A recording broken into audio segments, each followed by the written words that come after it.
Prime Minister and Foreign Minister spoke with the Bahraini Foreign Minister, Dr. Abdul Latif bin Rashid Al Zayani, who congratulated him on the signing of the Makkah Defense Agreement and expressed his intention to visit Pakistan. DPM welcomed the proposed visit and reaffirmed Pakistan's commitment to dialogue and diplomacy for regional peace and stability. Ladies and gentlemen, Federal Minister for Interior, Mr. Mohsen Naqvi, is visiting Tehran these days for meeting with senior officials, Irani officials. His visit provides an opportunity to discuss bilateral relations, security-related matters, regional developments, with a particular focus on efforts to promote peace, stability, and constructive engagement amongst the parties in the region and regional developments. Ladies and gentlemen, the Deputy Prime Minister, Foreign Minister, Senator Mohammad Ishaq Dar remained actively engaged in the diplomatic outreach, including important bilateral telephone conversations with his counterparts and other international leaders. On August 9th, he spoke with the Canadian Foreign Minister, Ms. Anita Anand. They exchanged views on regional developments, including the recently signed Makkah Agreement and the evolving situation in the US-Iran context. The situation in Palestine, particularly East Jerusalem, was also discussed, and they agreed to remain actively engaged in their bilateral interactions.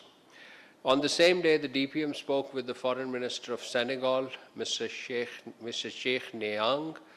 The two ministers expressed their commitment to further strengthening Pakistan-Senegal bilateral relations and furtherance of all issues on mutual interest. They agreed to enhance ongoing cooperation and coordination at multilateral forum, particularly at the United Nations.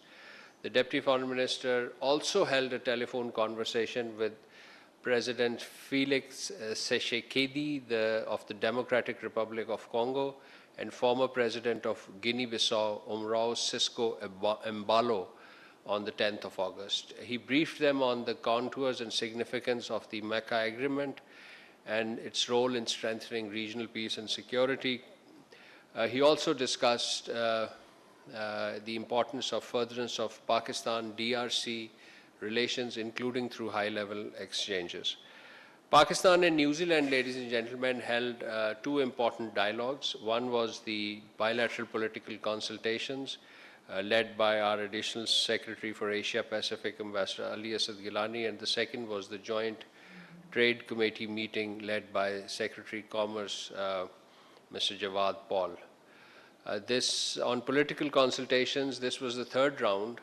This was the third round of the Joint Trade Committee meeting.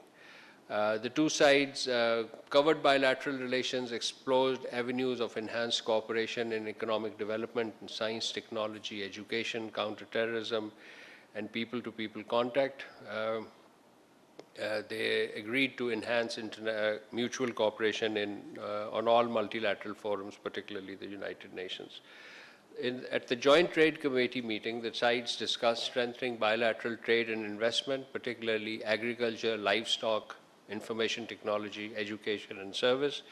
Importantly, the two sides discussed cooperation in sustainable agriculture, wool production, and plant protection.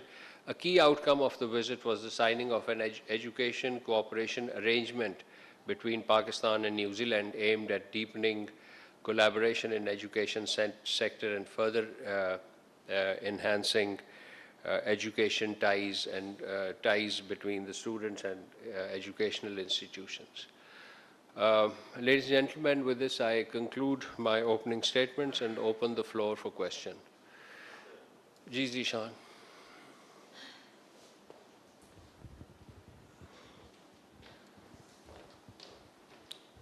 Thank you, Spokesperson Zishan Yousafzai from Dunia News. I have multiple questions, but I'll stick to one this time. And I want your comment on the recent attack by Houthis in Bab al-Mandab. This attack was on a commercial vessel, and crew members were killed, including 3 Pakistanis, and while 11 Pakistani and Indonesian sailors were rescued. So Foreign Office has issued a statement before these Houthis attacks, so I wish your comment on it. Thank you. Yes, this is a sad development that took place last evening, and our Deputy Prime Minister and Foreign Minister has just issued a statement on X platform. Please do refer to that. We learned with deep concern about this unfortunate incident involving an attack on commercial vessels. This was a commercial vessel in the Red Sea. According to the information available as of now, 3 Pakistani nationals have lost their lives and one has sustained injuries. We extend our heartfelt condolences to the bereaved families. Pakistan strongly condemns this attack on a non-combatant commercial vessel. Such attacks endanger innocent lives, constitute a violation of international law, and a serious threat to freedom of navigation, maritime security, and the safety of commercial shipping in the Red Sea. We are in contact with the relevant Saudi authorities. In fact, the Deputy Prime Minister, Foreign Minister has instructed our mission in Riyadh to keep in touch with the Saudi authorities, as well as the internationally recognized government of Yemen, to ascertain further details of the incident and the circumstances surrounding it. Efforts are also underway in coordination with the concerned authorities for the retrieval and repatriation of the mortal remains of the deceased Pakistani nationals, as well as for the necessary medical assistance to the injured national. The government of Pakistan will continue to closely follow the situation, and we'll share the details with the media as and when available. Let me add one point about this maritime coalition announced by KSA. It's related matter to this question. We support freedom of navigation and maritime security of international waterway under international law. Pakistan is a signatory of this coalition.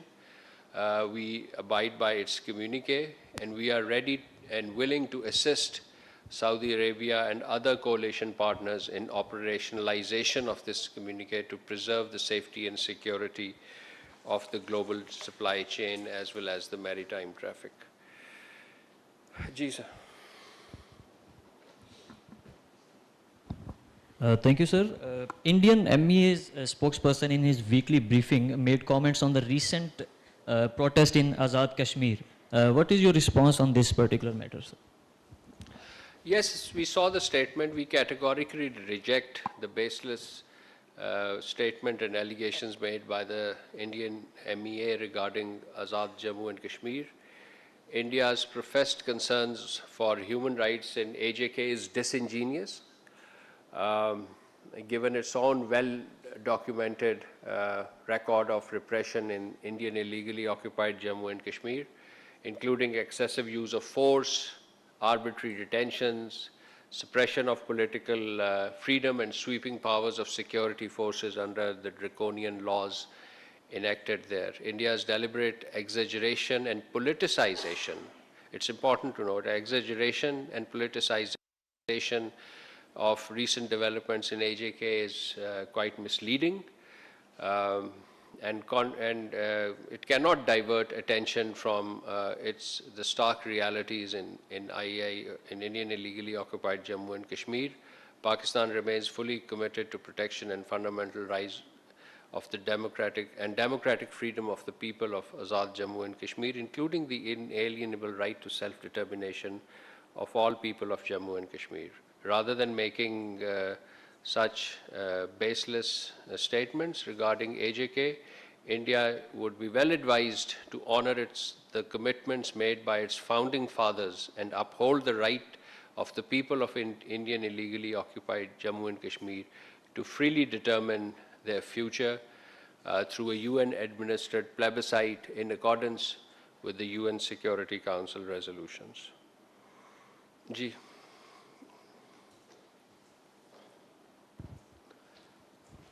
Thank you, sir. This is Kiran from Khorasan Diary. The US State Department, in its Fiscal Transparency Report 2026 that was issued on 11th August, said that Pakistan did not meet the US Department of State's minimum fiscal transparency requirements, including regarding debt disclosure, military and intelligence agencies' budgets, and institutional oversights. Does the ministry view this assessment as unwarranted interference in Pakistan's sovereign fiscal policies, and will this be raised in the bilateral talks with Washington?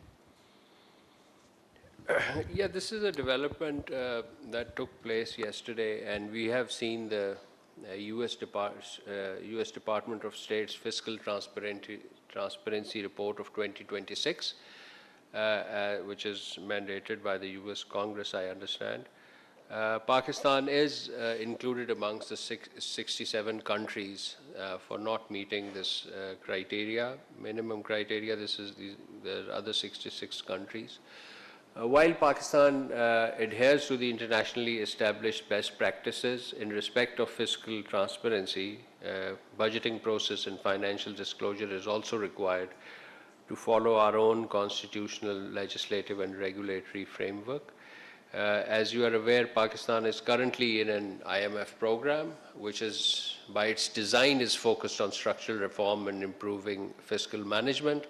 Pakistan has successfully completed 3 IMF reviews, and its reform process and the measures taken under the process have been widely appreciated, including by the credit rating upgrading by the 3 international rating agencies as well as IMF.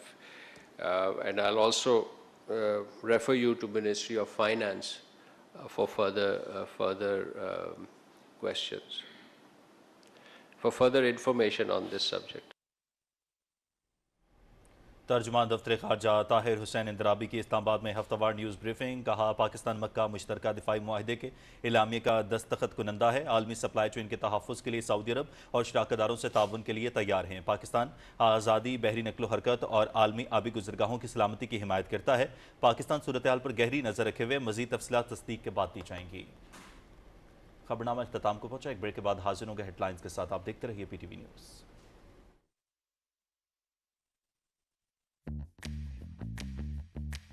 International youth day के मौके पर पाकिस्तान की पहली national youth employment policy की बाकायदा रुनुमाई की जाएगी।